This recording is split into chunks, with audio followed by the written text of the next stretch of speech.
Well, each week, the Now KC wants to celebrate Black History Month by showing the stamp it's left on both Kansas and Missouri. And Deb is back to tell us about a one-of-a-kind tour based out of KC. That's right, Justin. We've heard of the gangster tour, even the barbecue tour. But I'm not sure I actually have heard of the gangster tour. Oh, it's pretty awesome. I would like to learn more about that. We should go. Let's do it. Maybe we should. Yeah, it's pretty awesome. All right, it's a date. But maybe you didn't hear of the Black History Tour, but you're also new here. Neither did I, but when I learned about the rich history of African Americans in our two states, I had to get on that bus. Now, let's take a look at this.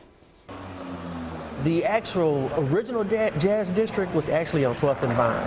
Eric Stafford, You have the black community in Westport, it's known as Steptoe. knows his history. You have small pockets of black communities all around Kansas City. As a result, Stafford spearheaded a tour to highlight KC's Black history.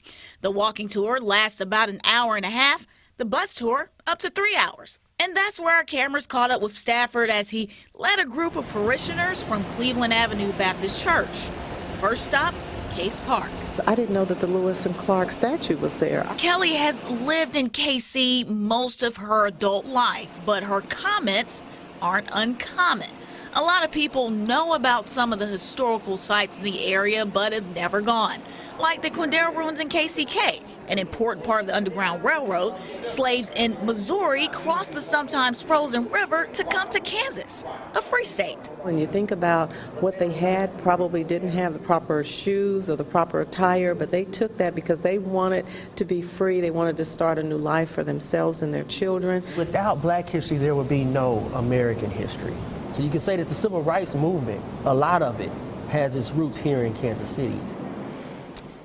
Now, there are a lot of interesting things you find out on this tour, like the fact Leavenworth, Kansas has had 5 black mayors, or Clay County had the nickname Little Dixie because 1 in 4 people were slaves. Now, if you want to book the tour, I've posted that information on our site at kshb.com/thenow, and right here is where you can find the link. Actually, right there. Did Eric tell you why he started these tours? Yes, let me actually show you this YouTube video. Andy, can you switch to it for me? All right, so he taught at a class at what used to be called the Genesis Academy. Now, part of that curriculum was to take kids out of the classroom and show them historical landmarks, as you see right here. And Eric had a eureka moment. He was like, you know what, this is cool.